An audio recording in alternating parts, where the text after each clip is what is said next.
It's gonna be. There we go. There we go. Bam. Good morning. Good morning. Good morning. And welcome to another edition of the Brothers of Legacy. I'm your host, A.D. Walker. Appreciate you guys for being here. As you can see, we have a special guest in the building. Yo, yo, Uh, yo, yo, yo. this is honestly going to be an amazing conversation. So we're going to cut through our foolishness real quick, and I'm not going to talk long. Don't say nothing, Kadeem. Don't say nothing. Don't say nothing. Donald Um, Trump still on trial. so I know he's on a small hiatus. We'll talk about that next week. Some of the shifts and changes that will be made at Brothers of Legacy. I got to talk to my brothers first, just so they know what's going down. So make sure you are sharing. Sharing is caring. We already see Mama Corey in the building. Great morning to you, Lisa in the building. Good morning. Thank you for sharing as always. So do like them. Sharing is caring. So we're gonna go ahead and kick this intro off. Talk about anything that we've missed throughout the week, and then get into our guest, Miss Dephelia McClendon, in the building. Say it with chest. All right. Yes, indeed, Lisa. We are back. We are back. All right. Let's go. Let's go. Let's go. Hold on 1 second. Un momento, por favor. And bam.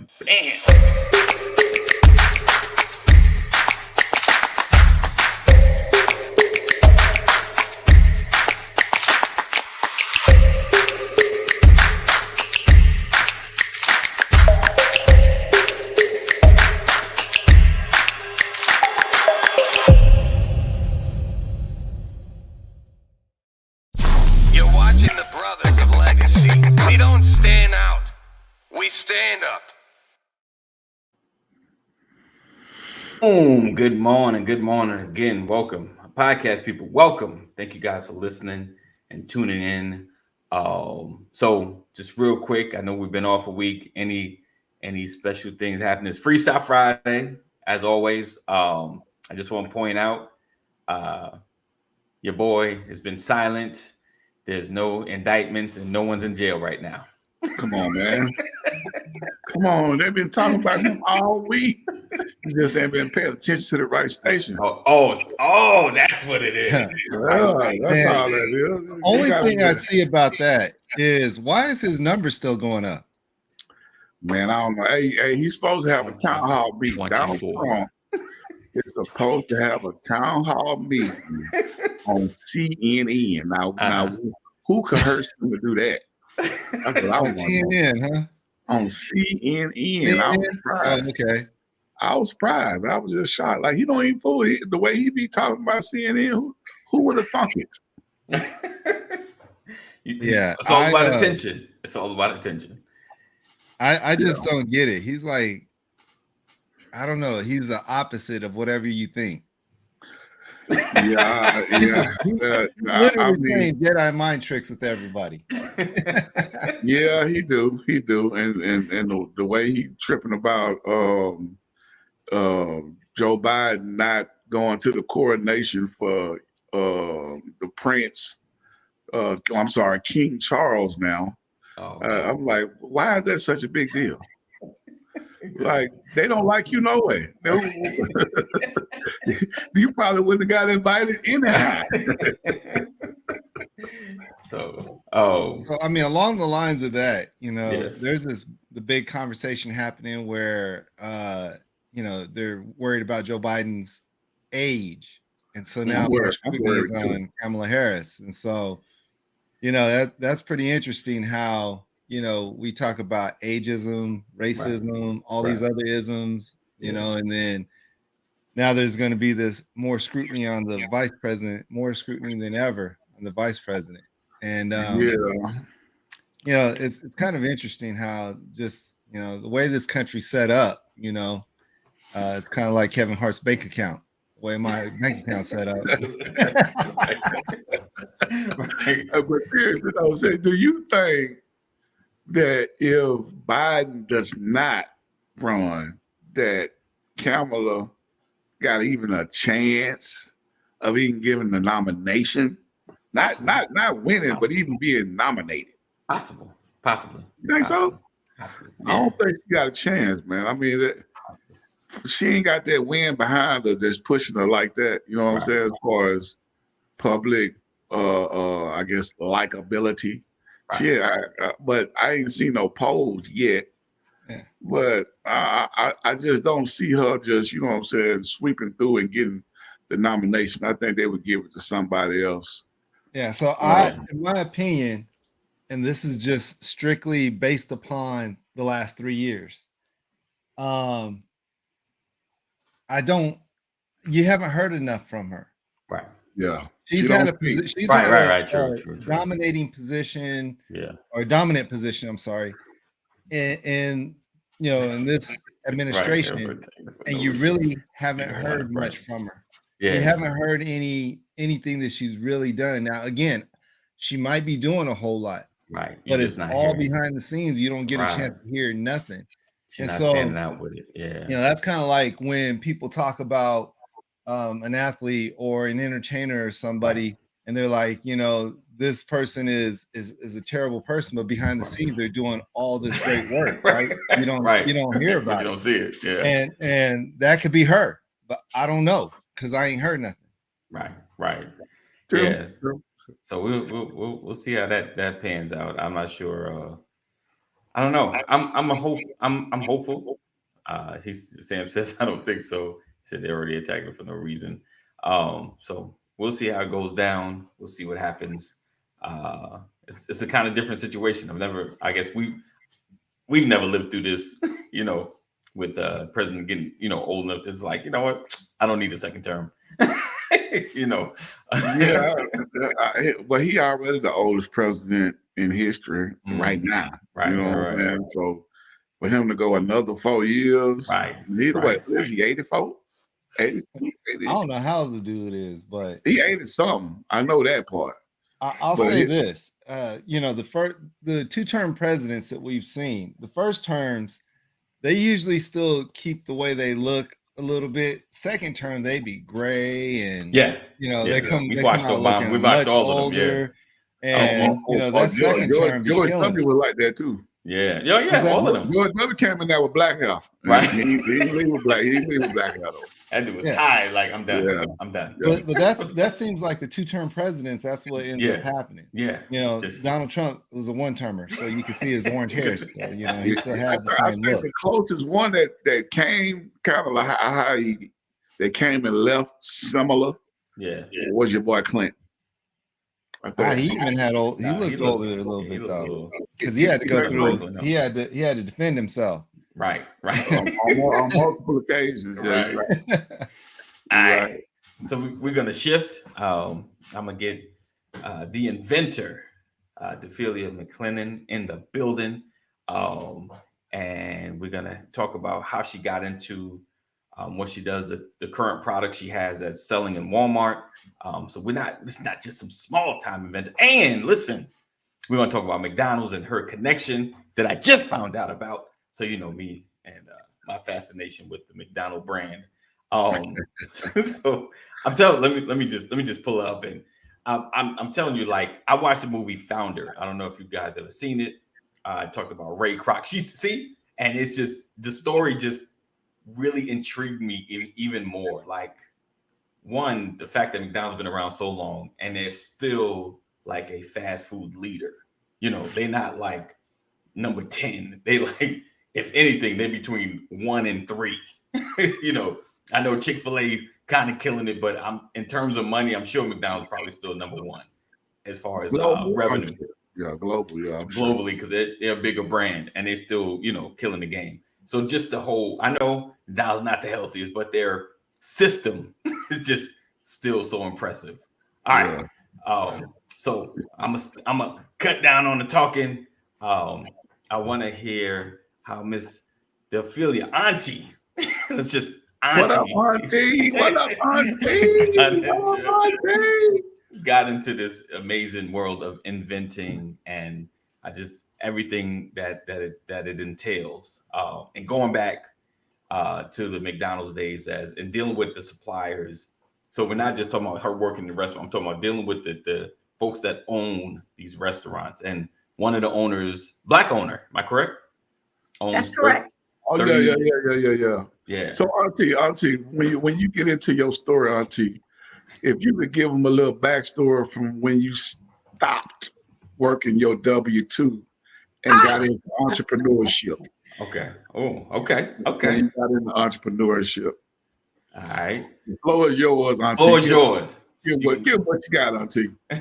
Oh, well, good morning, everyone. As far as me stopping my W-2 at the United States Postal Service, Okay. which I worked there for 25 years, Wow. it was a little voice in my head. I was on my way to work, and a little voice in my head said, pack your bags, you won't be back. Wow. And so I walked in, hit the clock, and I started cleaning out my desk. And my good friend, Mary Lindsay, she said, what are you doing?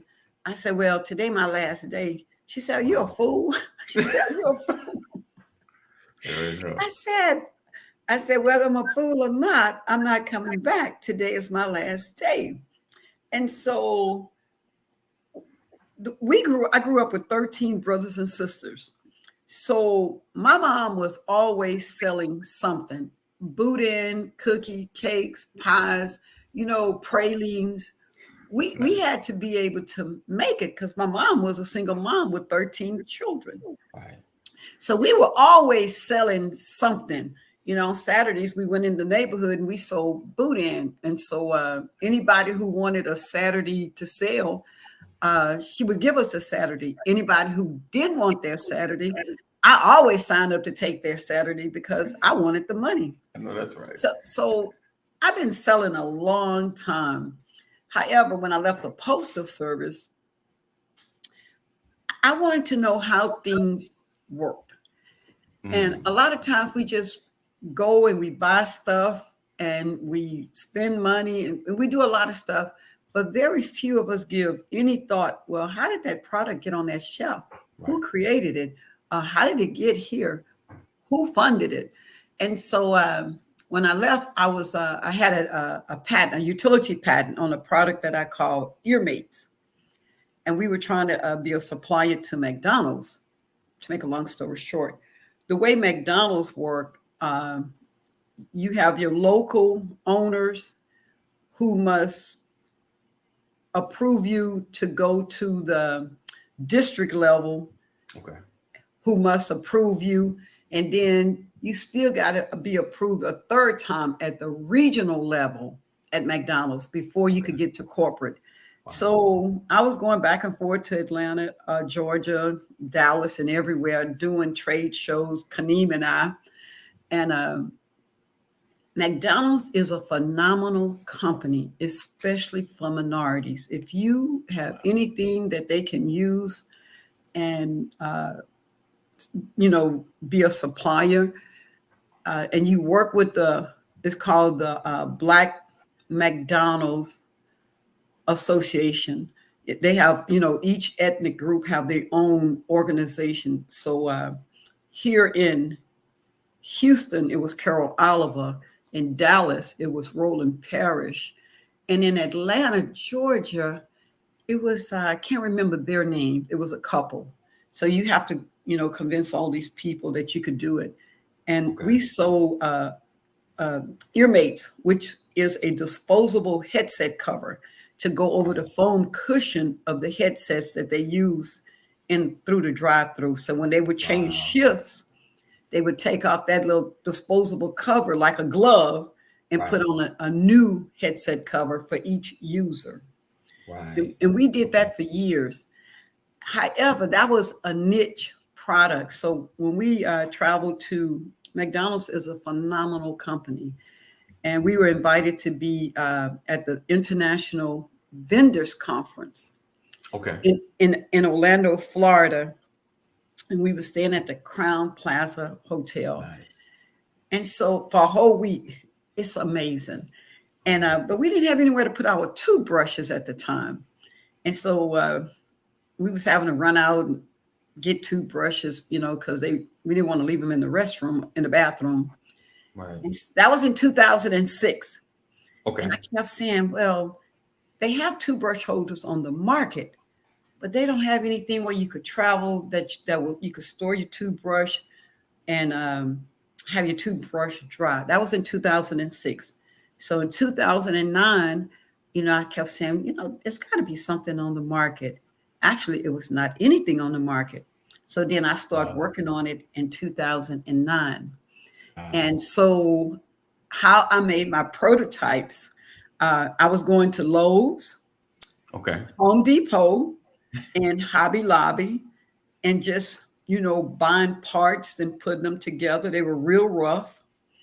And so after I kind of had a CAD drawing done,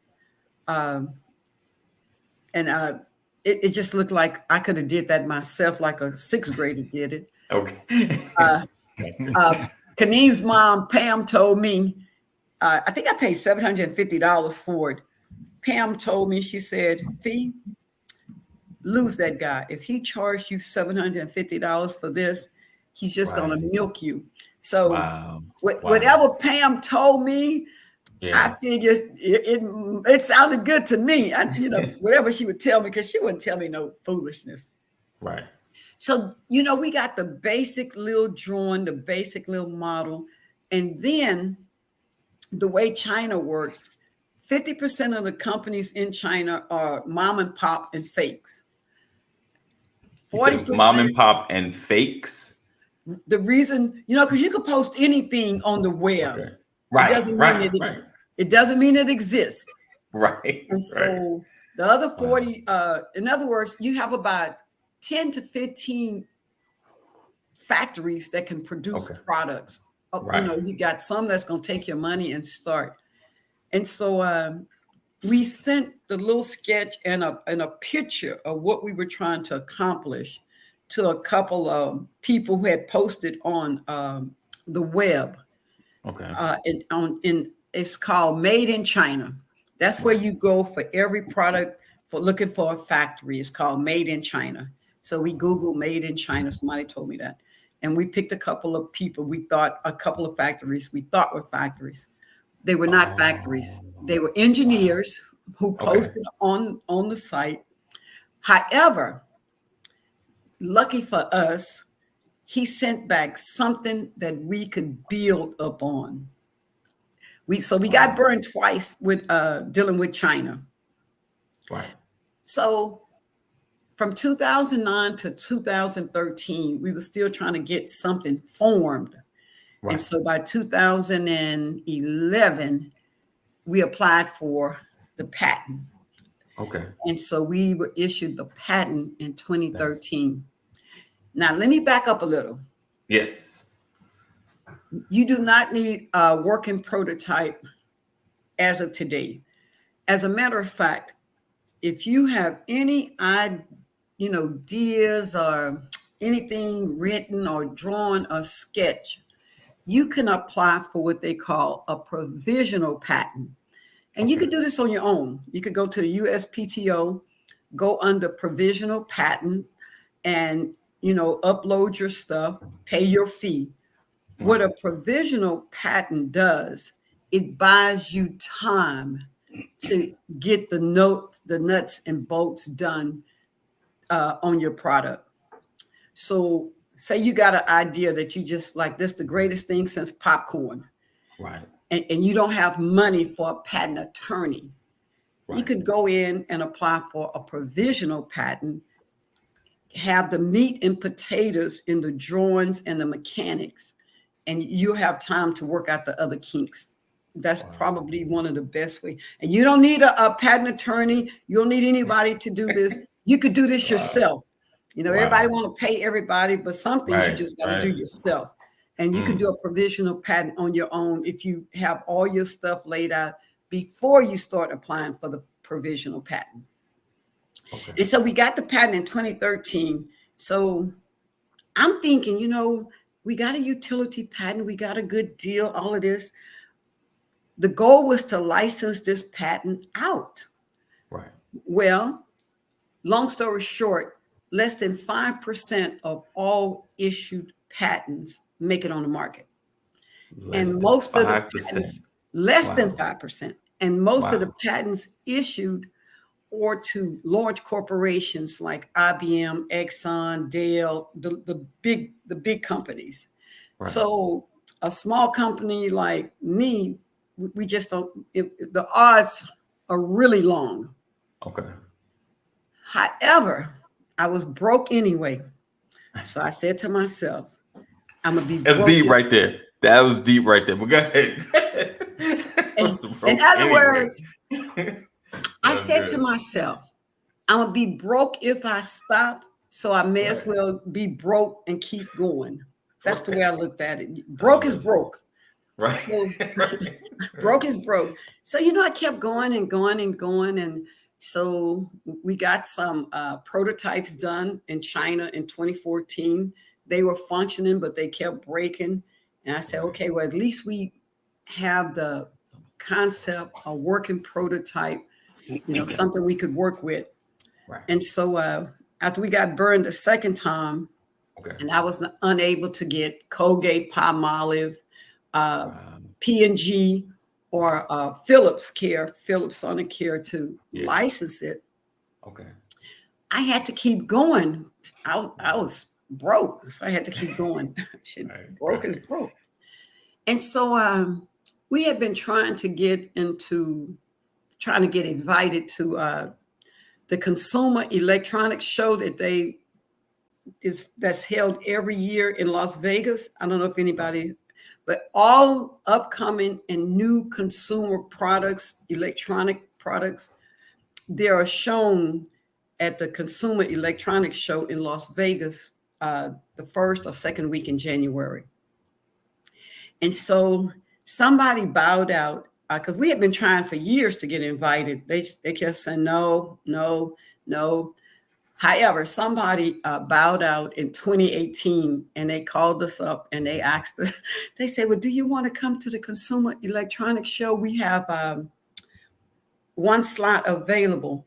Well, of course, we jumped at the chance to go to the Consumer Electronics Show, which they place all small and upcoming inventions and companies in a section that they call Eureka Park. Okay. So we were in Eureka Park. Now this show normally before the pandemic, anywhere from 250,000 to 280,000 people in 1 week. Wow. And that's how many people go to this particular event every year. Right. And so we were in Eureka Park. Our prototype was about to fall apart, but we kept putting it back together. We kept putting it back together. We literally kept putting the thing back together. And so we met the PG people, the Colgate Palmolive people. Okay. But the one person that we met that was probably the most important was the director of Walmart in California. Okay. And he said, I like your product. Okay. He said, I don't like the packaging. Okay. He said, but I'm gonna give you my card and I want you to call, Walmart and tell them you met me. Okay. And so he said, just do what I tell you to do. And we did. I did. Right. And so Walmart, they was going like, no, they kept turning me down. And then I said, I called his name, the director of Walmart, and they called me back immediately. They say, oh, Miss McClendon, we like your product. I was going like, yeah, right. I just been trying for the last 3 years. Right. All of a sudden, you turn me down for 4 times already. But I say, this is good. So in 2019, before the pandemic, we sent that little broke prototype to Walmart. It was falling apart. It was really falling apart. However, we had new packaging. And we really did get some really cool packaging. Nice. And so Walmart has sent, and you have to be prepared. I basically work alone, and everything I do, I freelance the CAD, I freelance the packaging, I freelance the prototype. I just freelanced everything because, I don't have a team that I've been able to build.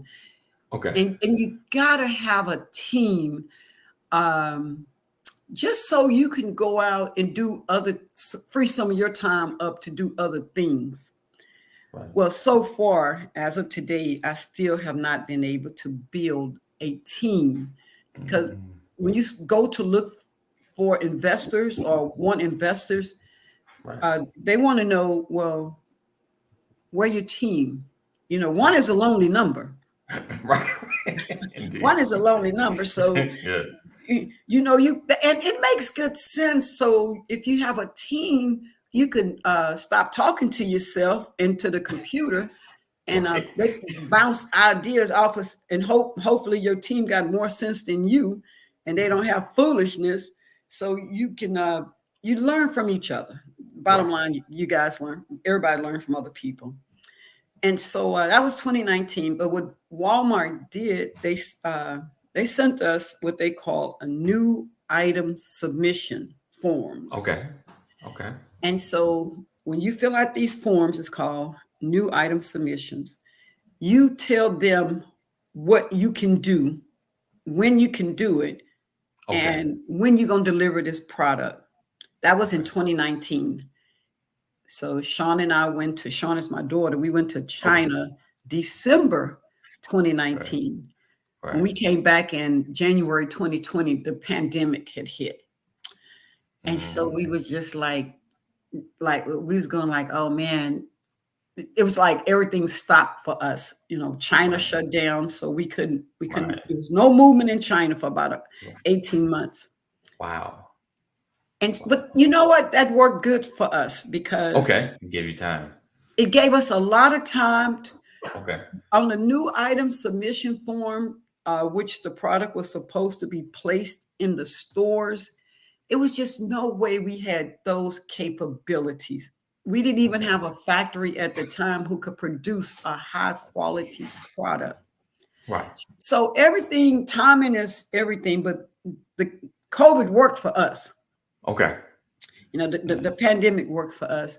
It gave us a chance to regroup, fine tune the product, the packaging and everything, hire an electrical and computer engineer to do the PC board because the holder has a computer in it. Okay. And so we regrouped. And so let me ask you a question, Auntie. During those 18 months of when you was trying to tinker with your packaging, and did you have any artistic input on the packaging, or did you leave it all up to a professional consultant? I left it all up to the professional graphic designer. Okay. Now I've supplied the wording, and she did the design. And Score, a lot of people don't know about Score. We had them on here. Yeah. Score helped me extensively with the wording that was legal to go on the packaging. So after Score, I spent like 7 years just going back and forth with Score. And when you don't have any real resources, you need to use all the free available resources. Right. In other words. And so now Score, for those that don't know, is affiliated with the Small Business Administration, correct? That's correct. They are all retired business executive volunteers. So if you need somebody in marketing, they'll find you somebody in marketing. Somebody like the lady in marketing, she created the survey for us to go out and talk to people. So we went out and we surveyed 101 live people in Houston and surrounding areas. But she created the survey and then she put it in the Excel spreadsheet, and she told us, what's the possibility of people buying this product.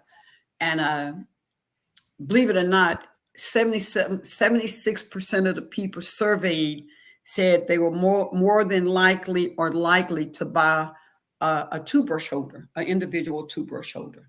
So wow. we went out and we put our time in. However, we had a complete score team working with us, like the cash flow projections, they'll do some of it for you, but Right. I eventually had to hire a CPA to do the cash flow projection, because when you go out and you want to raise money, they want to know, well, how much money I'm gonna make. Everybody just want to know what's in it for me. What's in it for me. So we finally got the product. I mean, we kept getting prototypes back and forth with China until we got some pretty. Nephew, I'm gonna have to send you one. I'm gonna have to send all of you out. I'll send every last one on this panel a holder. And so we got the holder is really nice. And my thinking is my product must look just like Coca-Cola, Oral-B, Procter & Gamble. I don't get a pass because I'm a minority. There you go. My product has to be of the highest quality because I am a minority. And my product is what they call hardware. So I'm in the hardware category. And 70% of software goes into 30% of the hardware. So I'm in the hardware section of things. And so, we got everything approved finally after a long, long time with the Walmart safety department, because we have a lithium battery, a rechargeable lithium battery in this holder. And so it has to go through Walmart safety compliance department. So just for clarification, explain exactly what the holder does. I'm gonna show a picture of it. This is the current product online. And let me know. Did you go to Walmart.com and type in? Oh, did you see it? With the nice pictures and everything. I'm excited. Look at me. I get excited quick. I'm old, but I get excited quick. I'm telling you, my kids don't like it. Calm down, mama. Calm down. That's it. You know those three knuckleheads. Oh yeah. I'm excited for you, Auntie. And so, what the holder does, it protects the toothbrush from airborne germs and bacteria. And a lot of times when you go in the bathroom, most people have their toothbrush open in a cup in the bathroom. And what happens is every time you flush that toilet, you get a spray from the toilet, from everything that's in the toilet or been left in the toilet or whatever. But the bathroom is one of the most moist areas in the home. So even if nobody's in there, you have your face bowl, you have water splatter, you have people combing their hair, you have little kids sneezing, playing with the toothbrush. So what the holder does, it eliminates cross-contamination from your toothbrush touching mine. That's out. Okay. It also, a toothbrush must dry and stay dry every day. So we put a huge fan in the top of that ball, but you can't see it, but it's extremely large. And so what the fan does, it sucks up all the water off the bristles on the toothbrush, and it dries the toothbrush. And so, and you could tap, it's a touch sensor. You touch the sensor and this fan comes on and it just starts drying the toothbrush. So it won't be any moisture on that toothbrush when you get ready to use it. It's not open to fecal matter landing on it, from a toilet flush. It's not open to somebody walking in the bathroom and shaking your toothbrush on excess water onto your toothbrush, because every time you do it, you just contaminate everything, every toothbrush in the holder. So, but what makes our toothbrush, it's a toothbrush holder, is portable. And so by it being portable, it could travel with you. And it has a rechargeable lithium ion battery in the top of it. And so one charge will last about 3 days. So you're going to charge it like maybe 2.5 times a week. That's so we put a long lasting lithium battery in there, rechargeable. So Auntie, go ahead, AD.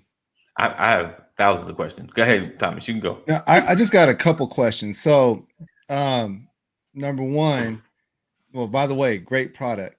Thank you. Yeah. Does it work with electric toothbrushes? So I have an electric toothbrush. Can I just take my head off and put it in there and do the same thing? You can right now. Now we're working with a retail broker. Let me tell you, when you're working, and I'm not complaining, God is good to me, because I never thought I would get to this point, to tell you the truth. Right. But God. So we were going to have an attachment that sits in the middle of that white ring for the electronic toothbrush holders. And so that would be on the next round of production. That would be the only thing that we would add to what we are currently doing. Because when we did our research, I think, hold on, let me give you accurate numbers. I don't even want to guess. Okay, she got the numbers. And I just want to say, by the way, everybody, if you're looking to invent something, do something, you see it's not an overnight process. Right. There's knowing what you got to know and doing what you got to do. And I love this, just the process of 131 million people here in America, and we're just talking about America, use electronic toothbrush holders. And so we'll make that adjustment on the second production. You know, we were just trying to make sure we had everything lined up correctly on the first production. Thank God everything came out good, except for that China debacle. That's a whole nother story. Look, I'm gonna make it work though, because my little toothbrush tip will fall. I'll just take it off, put it in there or whatever. But the second thing, real quick, Candor Health is the name of your company, Candor Health Products.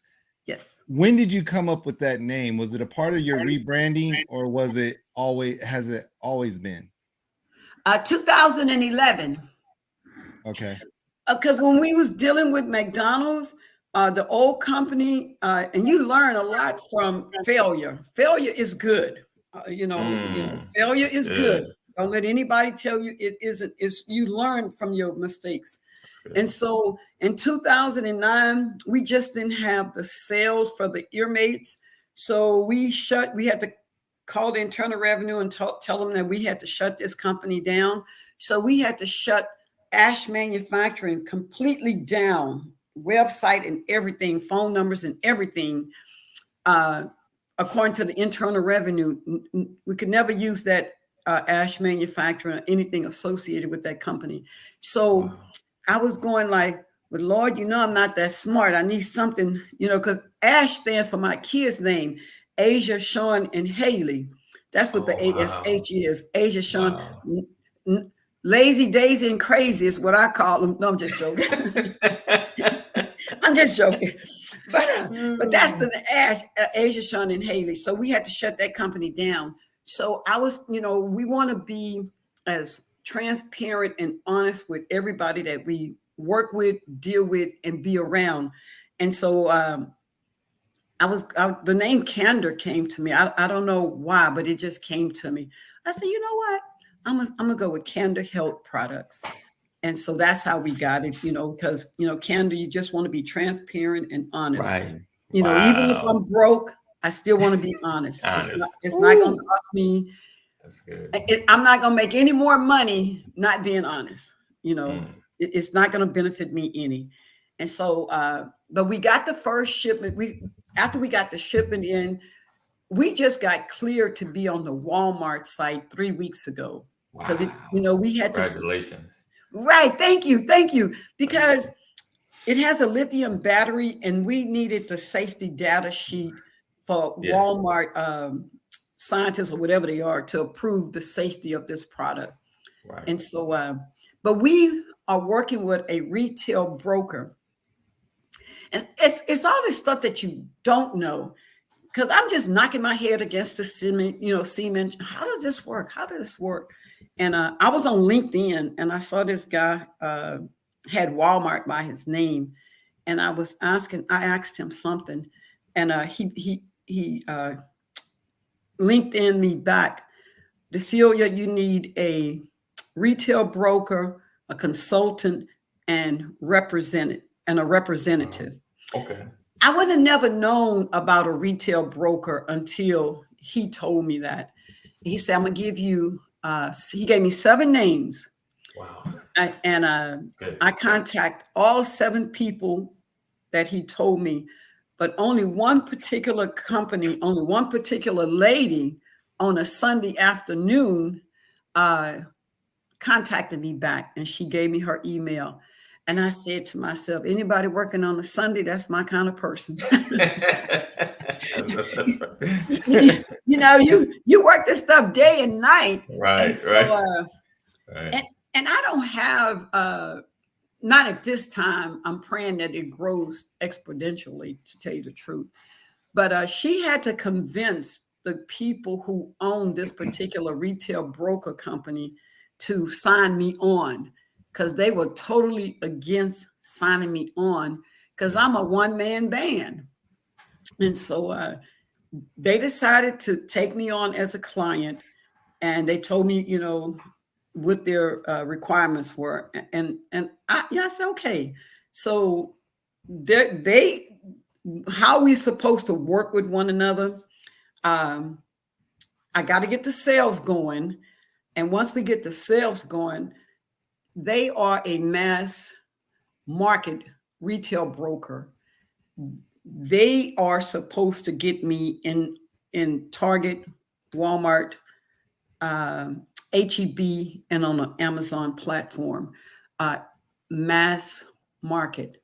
And so I have to generate enough interest, enough sales on the Walmart.com platform for us to move to that next level. Okay. So I got to do what I got to do still. Let me ask you a question right there, Auntie. Okay. So the units that you need to move, well, let me ask you this. How many units did you start out with Walmart? Let's go there. Oh, not originally, since I've been on. No, I'm talking about in the last 3 weeks. What you have there right now? What did you we send ship to the warehouse? We ship one case. One case is 24 holders. And the reason why we shipped one case, we could have shipped 48, but we wanted to see how fast we could move this one case. So we've been on the platform less than a month, and we have sold half of those. So that means we've sold 12 holders. And that's with me, like, I need you guys to order, you know, go and order, friends and family. Right. The thing about friends and family, out of sight, out of mind. Right. They're commit to ordering, and never get to place the order. Right. And so when you're doing a product, you need as much support as you can get. True. And because the more product on Walmart's dashboard, on the seller side, I can see how much inventory I have, how long the inventory is going to last, and they tell you when you need to send more inventory. Okay. They even tell you how much money you're going to make. It's amazing. It's an amazing platform, to tell you the truth. Okay. And so Walmart will help. If Walmart give you a large PO, they will finance the PO. Okay. And a lot of people don't know. I knew that but so if they give you a PO, say for $1 million, they will finance 80% of that $1 million for you to get that inventory into the stores. Okay. Wow. And to me, it's everything that we don't know, because it is extremely difficult to keep going. You know, the challenge is, the struggle is real. You know, you're going to miss a lot of celebrations, birthdays, anniversaries, soccer games, graduations. The one thing I won't miss is a funeral, but everything else is fair game. Right. The only thing I will attend, funerals, because I just believe out of respect, you must attend a person's funeral. But all of those other and if you cannot live without, the birthday celebration, the graduation celebration, and all of that stuff, I just say you have to think about this very serious. This is a hard journey, a very hard journey. Wow. And so, however, it is a lot of money into being a supplier. And we must become suppliers. Okay. And so so right now though, you're in the inventing space. No, I'm in the supply space. The supply space. Okay, so you feel like, so you're in the supply space. This is where the money's at, the supply space. If you could get a product on a store shelf, and I want you to listen very carefully, because I asked this question last week, and this is the answer I got. Okay. Based on my research and the numbers from the United States Census Bureau, how many people use toothbrushes, whether they're manual or electric, it comes out to 295 million people. Right. On my research, 76% of those people said that they were, would likely or more than likely buy my product. So I'm at 195 million people. If I only get 2% of that 198 million people, if I get 2% of that 198 million people, it's close to 4 million people. Right. If I multiply that 4 million people times $20, that yields close to $80 million. Right. With just 2% of American people buying my holder. Now, you got all of that other stuff. You got to take all your expenses, your costs, and your labor and all of that. Right. However, if you only get 1% of the American people to purchase this product, you still will be fine. Wow. I had no idea, I think it's Airbnb. They had this huge valuation. And I asked this guy I met last week, how do these people get these huge valuations? They haven't sold anything. They've never been in business. Their burn rate is high. And that's how he explained it to me. And, if we have to stay out here long enough for somebody to sit down with you and you can ask that question, well, how do these people get these huge valuations? But let's back up some. Okay. So I'm talking to this guy, right? And he says, well, Dephelia, what do you think your company is worth? Right. We always don't think, well, me, I'm going to speak for me. I had no idea. So I said, well, maybe $1 million. He said, so if I give you this amount of money, he said, so you'll be worth $1 million plus this amount of money. Well, that sounds really good to me. Right. I was going like, God, that sounds good to me. Then I asked him about the valuation and how these people get the valuation of a company. And that's when he explained how you get the valuation. How did I come to $80 million? And so we talking, right? He said, well, would you be comfortable with $15 million a year? I said, hell yeah. Who wouldn't? I'm broke as hell. She sounded like Kaneem right there. Right. You see where I get it from, right? You see where I get it from. Instant reaction. Yeah, I'll be comfortable. And then, we still talking everything. And that little voice in your head is that, the devil is always present. I'm telling you, you got to beat that devil back every day. Right. And so I said, well, let me ask you this question. Who's going to get the other 65 million if I'm going to make 80 million? Right. He said, oh, those just numbers. Don't worry about that. Those are just numbers. Wow. People never speak like that. Those are just numbers. Right. Because when you tell you worth 80 million, right, the numbers and the research, that's what he came up with. wow. So you said, asking me, would I be fine with getting 15 million a year? Right. And of course, I'm gonna be fine getting 15 million a year. Right. So, right. And I say that to say this.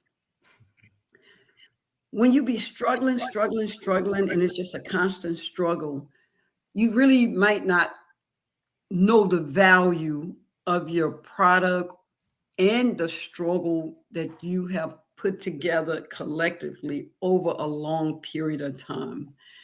However, for this particular guy to have met with me, as a matter of fact, he want to meet with me again. I just don't see a reason to keep meeting with him. Not unless you're going to wire that money into that account and we go from there. But Right. to just, your time is extremely important. Right. And, he was going to refer me to people who could invest. Well, we could just talk about it, over the phone. I don't need to keep meeting with you in person for this. Right. And so I just think that if you can stick with it and become a supplier, and I'm not talking about hair and nails and eyelashes. Okay. I mean, a supplier where you can supply any race, anywhere in the world. You'll make, even if you got 1%, you will be fine. You will be fine. Wow. So Right.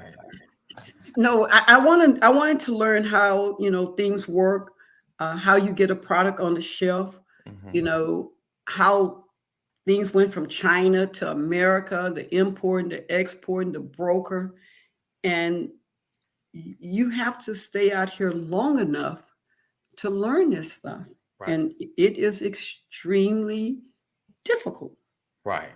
So, what's really the information you just gave, the value in that information, how many seminars and webinars you can hold and make people pay for that. Yes. And you just shared your heart and your work and your hard work and everything that you've gone through over the last, decade 10 plus. years. 10 years Yeah. plus. That's correct. 10 years plus. And that right there to me is invaluable. 20 something years ago, I had, it was actually in the late 90s, I had this idea about a camera and a recorder in your car to stop driving while black. Wow. And I got to a certain point where I had no clue on where to go from there. And nowadays they're just a normal thing that's inside. I went to the Inventor Submission Corporation, everything. Wow. I got a little book right here that has all that information in it about a camera in your car because, DWB was real. And I was like, this will help. The police have to be accountable. We all have to be accountable. Now everybody just has them in their cars. I bet you there's people out there that have so many ideas that you just gave a lot of information to help them unlock that. But not only that, the product you have and the products you will have, you understand how to make that real. And so thank you for sharing that is what I want to say. Well, let me, I always say it's three things. You can't do one, you can't do two. You have to have all three of them. Discipline is one of them. We must be disciplined to, get up every day, start it, and even if you don't see any possibility of anything happening, get up and get going. And the second thing I always say you need to consistently work on your invention or your idea, whether anybody else or not even you can see any progress being made. You must consistently work on it. because once you stop working on it, that's it. It's not going to happen. It's, and then you have to have perseverance, because the struggle is so real. I remember in September 2014, and the reason why I remember it, because from September, I think 5th, 2014 to about October 13, 2014, my daughter was, Haley was with me. We only had red beans, which is, you know, a big thing for a lot of people. We only had red beans and rice, you know, chicken necks with gravy and rice. I mean, I'm telling you some serious stuff here. But we ate that for about 6 weeks. You know, I'm a baker, so I throw in a few tea cakes here or a blackberry cobbler here to break that, you know, beans and rice and chicken and gravy meal that no vegetables. We didn't have any vegetables. It was like gravy and rice, beans and rice. And we did that for about 4 or 5 weeks. And so until, you know, I got another little part-time job. Now, keep in mind, I haven't had a real 8-to-5 job since 2015. Wow. So I have bootstrapped this whole operation on part-time jobs, selling cookies, selling cakes. So they're good too. I know that. Yeah. But what I'm saying is, you know, if you get the idea, you have to decide, am I going to keep going on with this, or I want to go to the Rockets game. You know, the Atlanta Hawks are playing. I gave up everything to get to this point. Wow. Absolutely everything. And I basically worked part-time. Every dollar I could get went into getting us to the place where we are now. Every dollar. You know, I know how to cook. You know, I make my own étouffée. I make my own boudin. I make my own tea cakes. So good too. So you have to make a decision. Am I disciplined enough to do this every day? Mm-hmm. Am I going to be consistently working on it every day or every other day? Even if it's just 10 minutes, 15 minutes, 20 minutes, you got to work on it. And am I going to be able to press on and miss that little league game, that soccer game, that graduation party, that wedding invitation? You know, I have some shoes. As a matter of fact, I got some brown shoes. I had these shoes resold 3 times. Wow. When I went back the 4th time, the man said no. he said, I'm not gonna do it. So I keep these little brown loafers, because you want people to visually see the struggle. I could tell you the struggle, but when I pull out those brown shoes and they coming apart, right? You will visually see it. Sometimes people have to see it. You know, I got a pair of black shoes. I had those resold too. Wow. And I've been having those for 10 years. So I got a question. I got a lot of questions, but going back to some of the mistakes and like some of the things you jumped in, like with China, because you can't see, you know, it's kind of like you just hope for the best, especially if you've not been over there, don't know the people. You just look at the site and, oh, it looks professional. You know, like it looks like they're saying the right stuff. So what were the lessons, or how do you turn the mistakes or missteps into lessons to push you forward? Well, since we had gotten burned twice with China, right? I met a guy at the Consumer Electronics Show in China. You must know somebody who know the factory. It's no getting around it. Or you must have a broker in China. I didn't want, when you get a broker in China, you will never know your real cost of that item. Okay. And so it was important that we knew everything we were being charged for. It's called a bill of material. So a guy here in the United States, he introduced us to a guy in China. And the guy in China, he researched the factories, the factories that could produce this product. And we picked one that was willing to work with a small company because they are a small factory. However, since we had been burned twice with China, Right. We decided to hop on a plane to go to make sure these people existed, because a lot of times they don't exist. And so, but we had worked. Somebody introduced us to a guy in China, and I still have his information. And so that's how we were able to continue to work with this particular manager at this factory. So we deal directly with the factory so we could get the best per piece cost. And we know how much everything they're charging us for. It's called a bill of material. They call it a BOM. Yeah. It's called, they say, a BOM, which is a bill of material. And normally, if you deal with a broker, they will give that to the broker, which is the BOM to the broker. And the broker is going to inflate all of those numbers. Of course. So you won't ever know the true cost of your product. Wow. I didn't want to do that. I said, we need to know, when you're doing what I'm doing, you need to know every cost from the beginning when they source the material to build this product until that product hit the United States and cleared by U.S. Customs. That's your responsibility.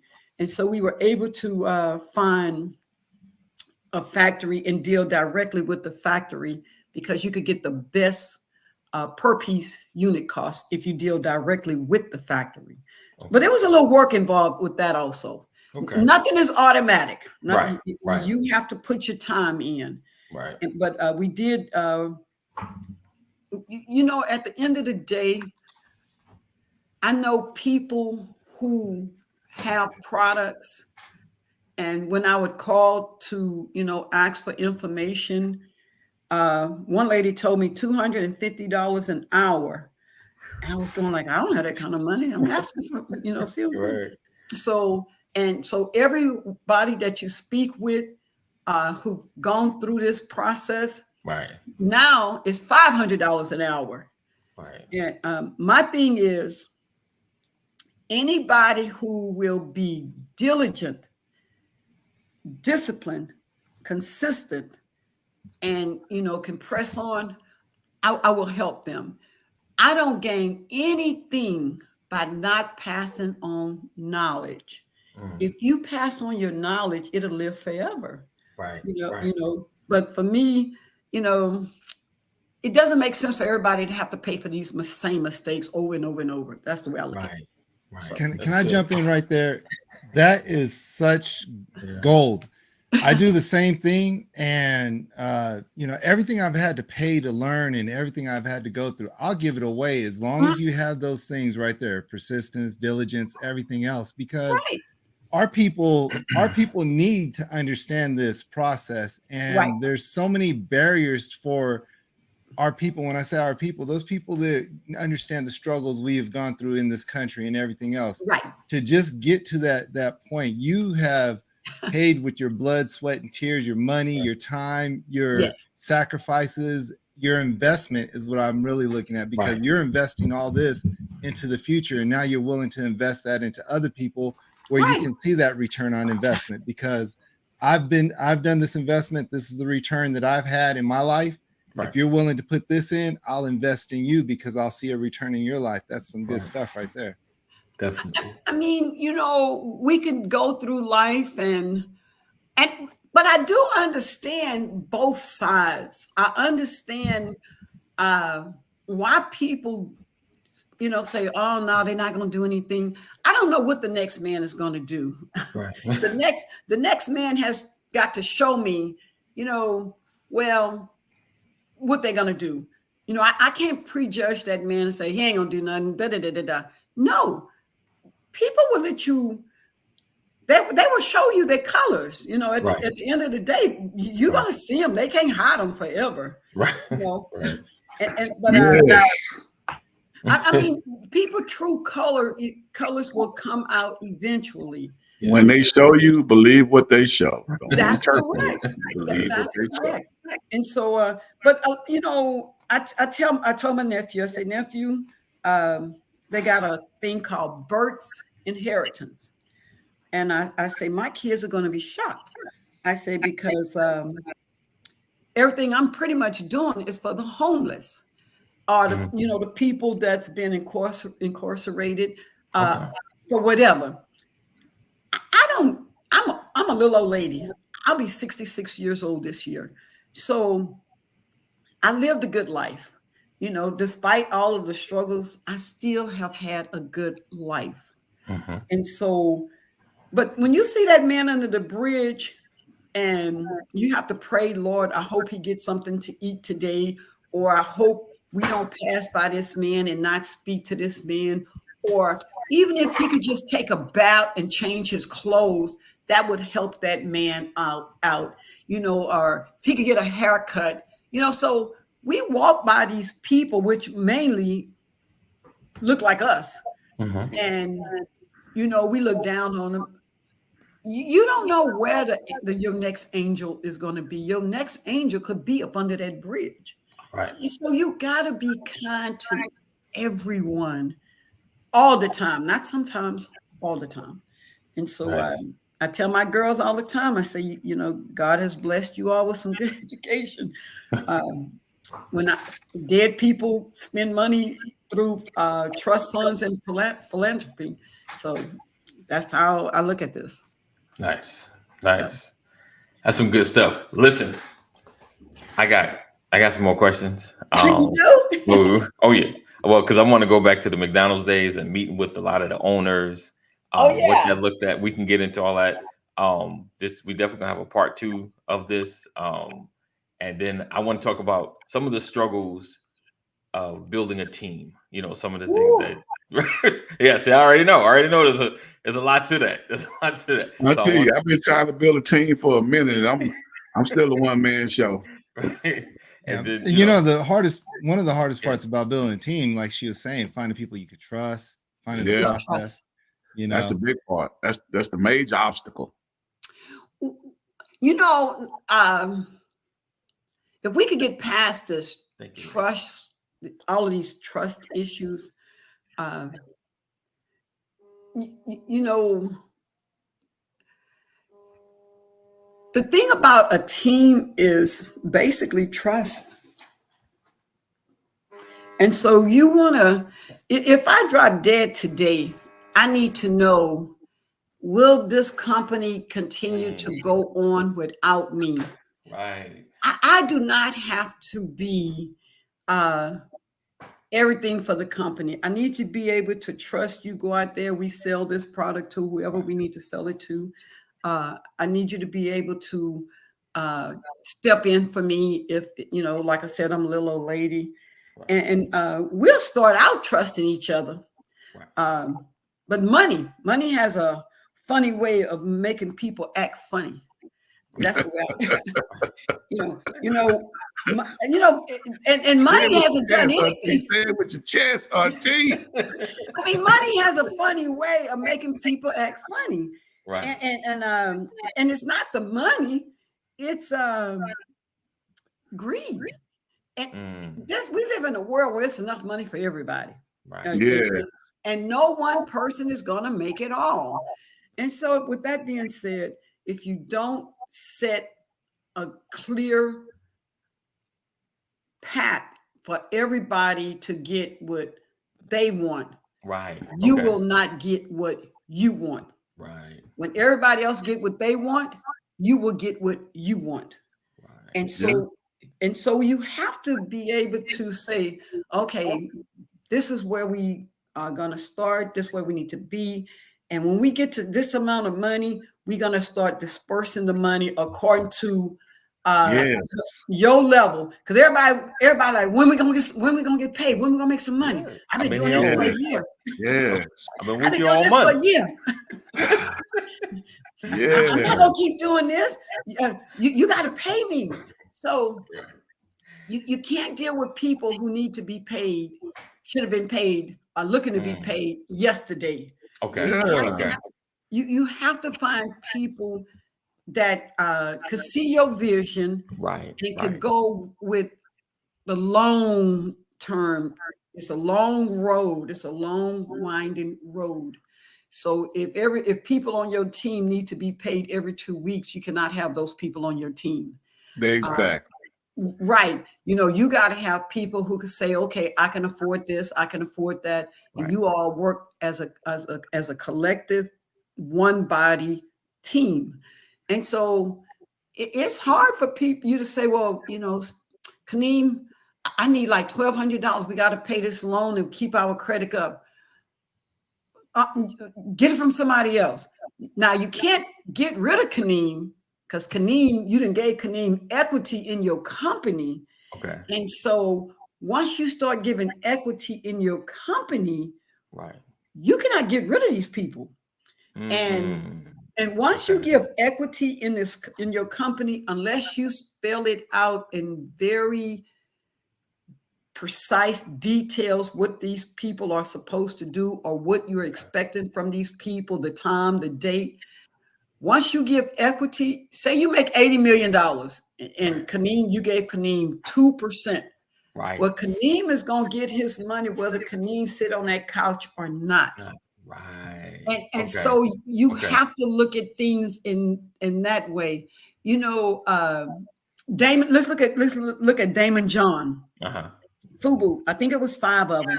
Right. And everybody think it was for us, by us. But when I did my research, it said 5 Urban Brothers United.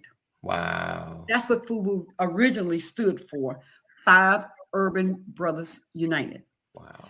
And so somebody saw something in Damon John that they didn't see in the other 4. And so you don't ever hear anything about the other 4 people. Not at all. Not at all. It's all about Damon John because he kept it going. Now, I don't know if the other 4 people benefit from, their original agreement. Okay. Because he may have dissolved that company, bought the name FUBU, and it grew. He grew it himself. Right. So once you start like giving people equity in your company, they got to be able to bring something to the table of value, whether it's social media posting, whether it's going out hustling for money, whether it's talking to friends and family by promoting sales, whether it's going to a trade show. But they gotta carry their water. You cannot, everybody on your team must carry their own water. Quick thing, Auntie. Huh? I gotta jump off. I got this guy about to come over here and pick up this riding lawnmower. Okay. So I'm gonna load it up. But you go ahead. I just want to let you know I was about to jump off. Okay. Fellas, y'all enjoy the weekend. Auntie, if they don't give you information, I'll get back with you and let you know another day and time and all that good stuff. Okay. But y'all enjoy the weekend, y'all. Yes, sir. Okay. All right. Talk to you later, nephew. All right. All right. And so you gotta have a team. My struggle is because I was never able to form a team. And you have to keep in mind that because this is what you want, it doesn't mean your little social group that you hang with is something that they want. They want. Right. And a lot of times they want to get paid. A lot of times they just don't want it because they don't understand the process or don't want to be bothered with the process. So don't lose no friends because they tell you, no, I don't want to be bothered with this, because that's your dream. They not even thinking along your lines. They still just want to go eat. Like, let's go out to eat. Right.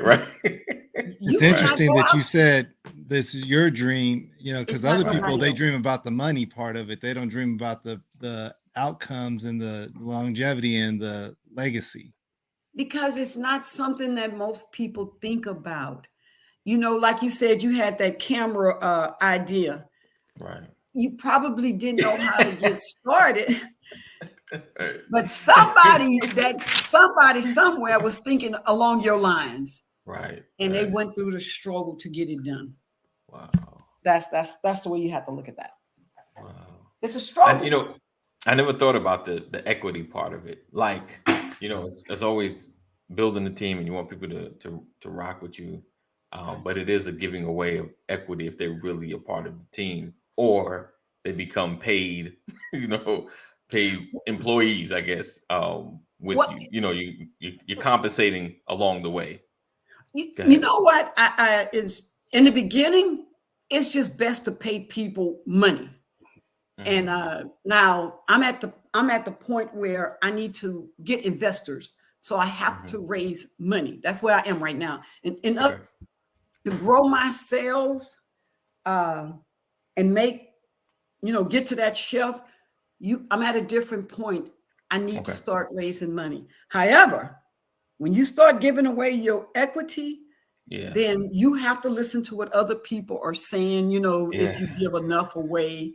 Right. Because they become a valuable and intricate part of your company. Right. And once you give equity away, if you make $1 billion, they still get their 1%. Right. And I'm going to tell you something that I wouldn't normally say, because I got to get off this call in a little bit. When you go to get investors, let me go back to last week. When you go to get investors, this particular guy offered me the money.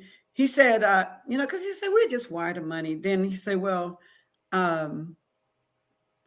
so much money for 15%.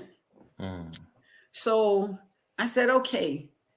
And then when you do the calculation, once you give that 15% away, it wouldn't matter how 15% of undiluted stocks. That's what they call it. And I wouldn't have told you that, but I think it's important that everybody know this.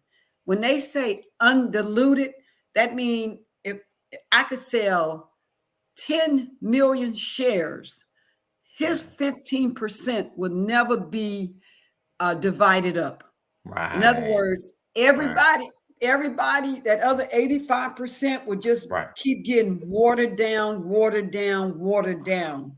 But his 15% would stay at the original level that he bought it. So he would make out like a bandit. Right.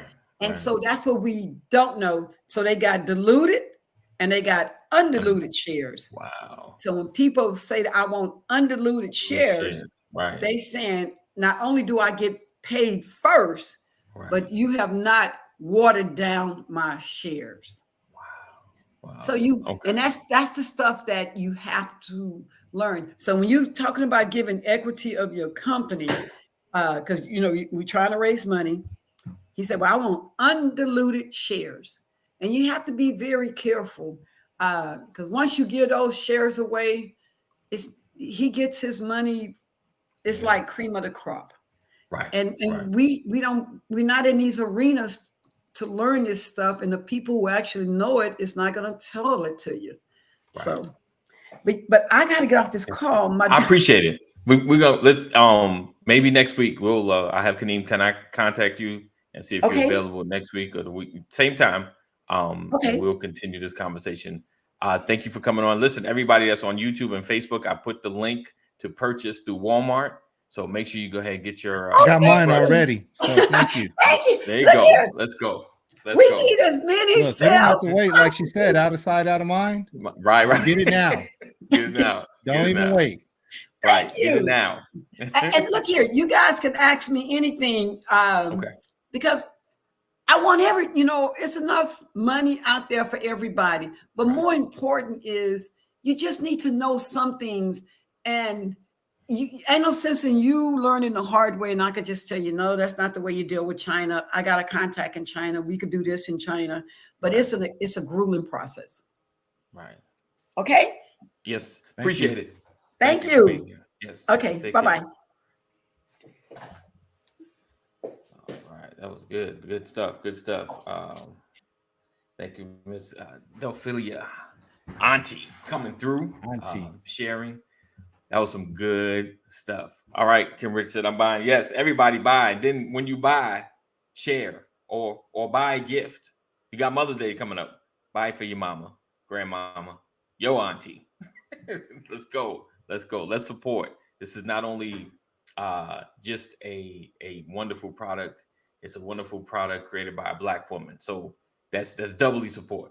Doubly support. All right. You know, it's Freestyle Friday. We're a little after, a little over on overtime, but we cannot get out of here without some wisdom from the dad of the moment, Brian A. McCory, Sr. in the building. My podcast people, yes, he's been here the whole time. I know you've not heard his voice. Dude, you've been hanging with us the whole time. But it's some good information. No, that's just the amount of golden nuggets right that she shared. It's just awesome. I mean, it's stuff that we hear all the time, but there's a difference when someone has applied it and has made it to the other side. Yes. And they give you the same information that you have in all your notebooks, under your desk, on your nightstand. Right. You know, you got all this information, but it's not applied. Right. That's the blessing, man, when you can actually hear about a manifestation. So I'm just excited about the information. There's nothing for me to share. We got it all from her today. Definitely. All right. Yeah. I just like that, to me, was gold. Yeah, it is like, if I ever come to a point where another invention comes into my head, right. the hope that she gets, not only the Yeah. hope, she just says she's about to be 66 years old. Yes. Like, she started this in her 50s. Yes. She's not like this long-term seasoned inventor. Right. Because that's what I was thinking a at lot first. of times we think because we're getting to a certain age that our dreams are gone or our legacy is cut off. But the reality is there's this opportunity that's right in front of our face. And sometimes we have to just take it. You know, you got to do the Eminem. You got to lose yourself. And some people will get that and some people won't. But the reality is we have this information, these golden nuggets. And a lot of times what we do is we hear the great information and we lose hope for some reason. We get all the inspiration and the information and all the things that we need, and we lose hope because life continues to hit us. But, you know, I tell people in my class all the time, if someone were to come up and try to put their hands on you and try to grab you and do anything, are you going to fight back, or are you just going to let them do it? They said, I'm going to fight. I'm going to give everything I got. I said, well, when life tries to put their hands on you, do you fight back or do you punk out? And a lot of times people punk out. Life starts getting too hard. It's too hard. And I think right now we just got some information that helps us to fight. And that's what I love. Right. I'll say this. When she said, I'm already broke. And listen, Thomas, I know you went straight to 2 Kings, the 4 lepers, man. Why sit we here and die? Right. Man. Right. If we go down into the city, they might kill us, but there's food. There's treasure in the city. We sit here, we know we're going to die. We hungry anyway. Mm-hmm. Why not get up and move? I mean, one of her 3 pillars, you know, and so I love what she said, man. I really do. And I'm excited about the future. You know, she says she's 66.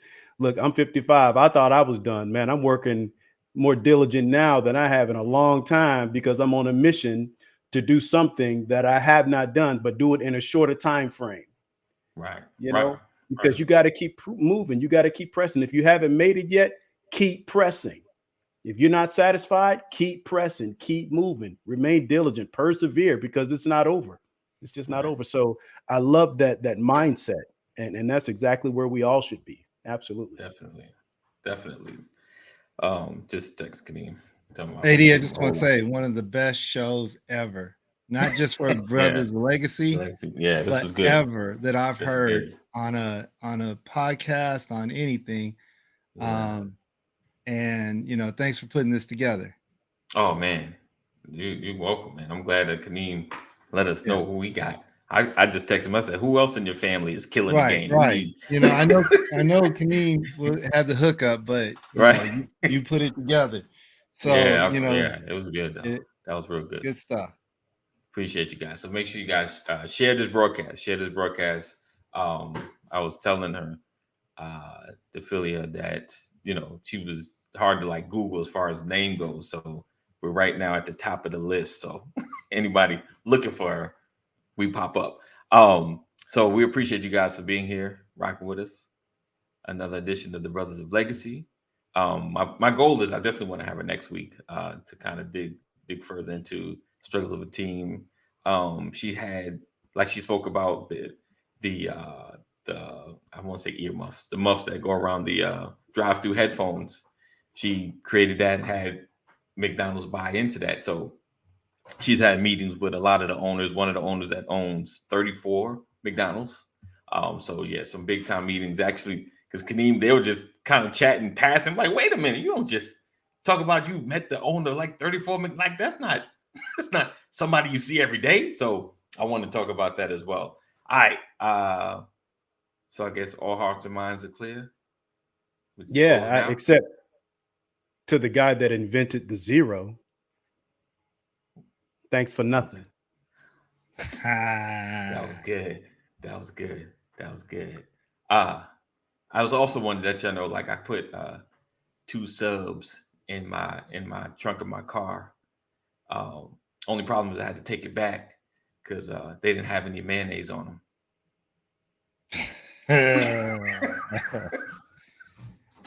Look, okay.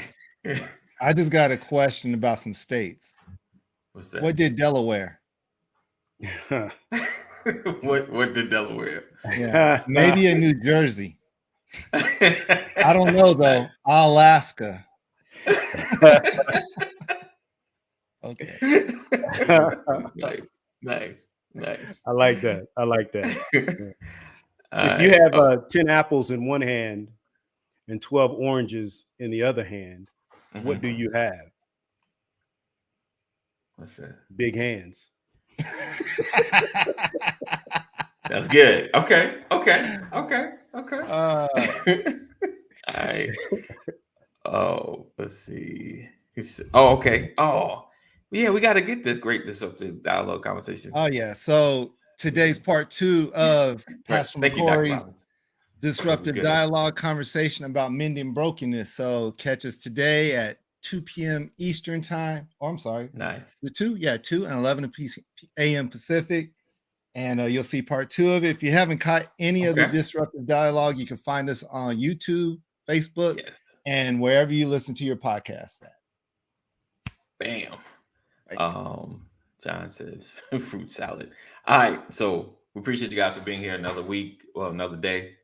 Brothers, I know we weren't here. Next week, got you all week. Make sure you're sharing, let everybody know what we're doing. We're growing, guys. We're having some great conversations. This is just the beginning. So continue to stay connected to us. Join our text community. Text LWN to 84576. Text LWN to 84576. He said, okay, on Facebook at 11 PST. That's right. All right. Rollins said get 3 of them. So make sure you guys, if you've not clicked the links, it's in Facebook and it's pinned to YouTube as well. Purchase those toothbrushes. Support. And you need some fresh, clean toothbrushes. All right. So we look forward to seeing you guys next week. Same time, same channel. 988 of someone, you or someone you love is having a mental health crisis, dial 988. All right. So be blessed. See how he says, see how you left my son out. I missed that. Something. She sold 6 on it. Nice. All right. So we'll see you next week. Stay safe. Know that we love you. Jesus loves you more. And we will see you in the AM. Peace out.